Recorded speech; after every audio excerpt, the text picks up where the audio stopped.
angle. Trundle's got a ton of utility. Melio comes right through. I mean, it's not the Lulu, but it's got decent peel.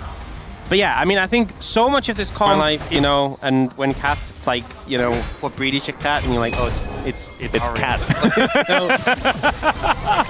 Realizing that even he is not going to be safe, does have the defense of his maiden here as the goalie wall does come down. Lehens is still actually able to help Kingen out here as he does flash, but the stun is still going to come through. Still, this is a difficult dive here for T1. As Gumayusi gets But you were tagged trying to make a positive point about Nongshim as well, and already that is like untreaded territory. As Gumayusi trying to catch up to Kingen here, and Kingen is very dead. That is going to be a kill going over to Ona. Faker is also dead in the mid lane though, so that first blood will be answered immediately here by Nongshim. We just established that. I know, keep running into it. Yeah. Could be a weird trade though. As Guliwal going to trap Gumayusi momentarily. As Carrier once again going for the wraparound. Kingen's used to this one by now, but unfortunately doesn't have much of an answer. There is still an army of ghouls that are in position, and they're not going to quite finish this one off as now Doran trying to keep himself alive, but he'll actually find the kill under the Trundle. Even if he dies for this, it's still worth it, but he's surviving for so long. And there he is. Kingen is dead, and Doran is not. Things not going so well now for Nongshim. T1 Cheeky little stun as we're going to see this from Doran's perspective. I mean, it's just the counter-strike value is so big. You know, they just can't do any damage to him when it's up. Goes for the burst onto Gideon there. And then just the extra resistances from the ult, able to kite it out. Faker comes out of cover. I'm getting Annie flash pretty big, if I'm going to be honest. And Carry has Spellbook, so I don't think he feels too bad about burning summoners. But, the bear is going to come on through here as Faker now has to fight Tibbers and Annie, and unfortunately he's going to lose that 2v1. That didn't look too difficult. No. So didn't need no door required, but Gideon in position. This is going to be a tough one. This is a massive wave.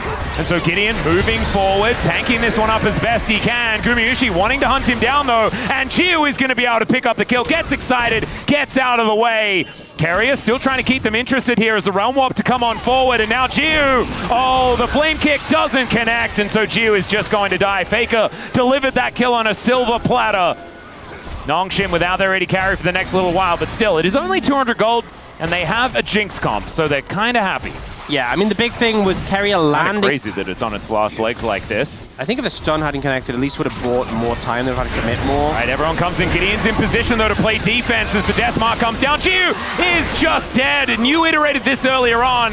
It's going to be really difficult for Jiu to play the game if Owner is fed, and he's fed. Yeah, he is very fed, and it's already starting to become a problem. The cleanse wasn't available for the Hens, so once that root connects, Jiu just goes down, and you know, your top lane matchup to solo carry team fights, I'm starting to feel a bit concerned for Nongshim and the composition. Yep, having a bit of a worrying time as Doran is just going to kill the Maiden brutally. And that wasn't very nice to watch. As now Calyx is making his way up to avenge.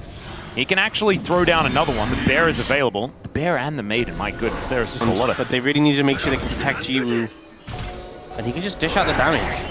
We'll see whether he can. Of course, you do have a fair bit of range, but Carrier is just looking to walk towards Lehens. Going to find the angle here as Lehens is going to get stunned up, but still gets close enough to the turret to keep himself alive. Gio also now at full health, so he's all right.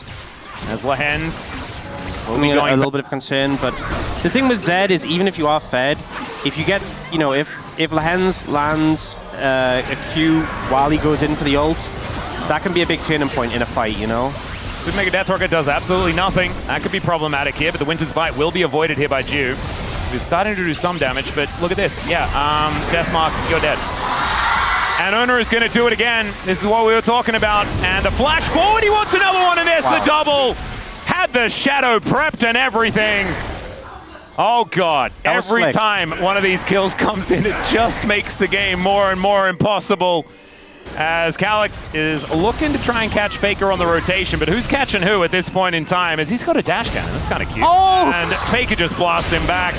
There is Gideon turning up though. Calyx is able to walk this one out. The counter-strike to be used onto Tibbers as Kingen comes on over. There's the Glacial Fissure, and now the culling is just going to mow down the Maiden. In goes Doran. He's unable to finish off these kills as the kick does come back through, but they can't finish anyone off. Nongshim are at least keeping themselves alive now, but the door goes up and T1 go out. Maybe if that... I'm just telling you now, G, you're not going to have a good time. Oh. You ain't already having a good time. You're going to have a worse time. Well, Calyx just walked towards Doran. Super Mega Death Rocket connects onto Owner and does nothing at all. He's got 2 items. Yeah, this is the problem that I'm also getting to. Well, they're going to try. They're going to give it their best. As the bear goes down, Doran does eat a fair bit of that CC, but he is going to die in the end. Okay. There he goes. Dash cannon to death here by the Annie. And now we've got the stand beside Braum. Jiu trying to keep himself alive as Owner gets there on top of the Jinx, but the Melio trying to keep Gio alive. The culling just barely not able to connect in the barrier, keeping him alive, but somehow the Winter's Bite lands, and Lehens gets the kickback that little bit too late. And he will survive, but once again, I mean... But the actual goal is killing Jiu, and they're doing a very good job at that. Oh, Gideon's looking. Well, he's just going to walk into 3 people for now. Kingen trying to make his way over, but Gideon is just dead.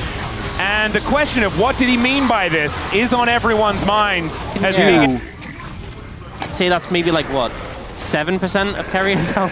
There we go. That's not nothing. As Carrier once again thrown down an ulti, is Gideon going to have to flash. Deathmark comes in, but Owner is trying to get out of there, and the turret shot is going to follow him. So that is a dead Zed. Nice little rhyme. Felt a bit nice to say as well. Zed's dead, man. Zed's dead. Yeah. But so that means the Jiu is going to be alive for the next 28 seconds.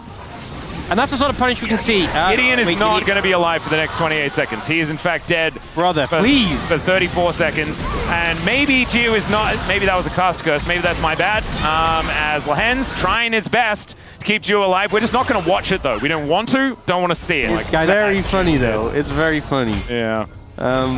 They just don't like, well, I mean, I guess... out like, hello. Yep. Oh, control wood's down. No more surprises. Very cute little doggo there as well. I wonder whether that one's a joke. Oh, let's set the trap. Yeah, Faker is going to find the Rune Prison. The culling is going to get eaten here by Gideon. Another great ult, but the Melio value is gigantic, and this time it's the Zed that goes down. And we do have an excited Geo as well. The Zap connects, and now Faker.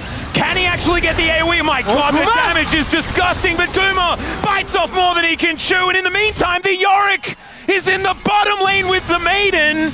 In the back right now, leaning towards Baron and Atakan both up on the top side. All right, Carrier going to stand beside. I don't know whether he's exactly the engaged target. There is Doran. He'll find the counter-strike, and all of them are dead.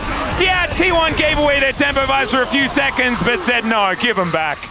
And there they go. Nongshim just fall apart. I'm glad we had that moment, though. When in doubt, Doran.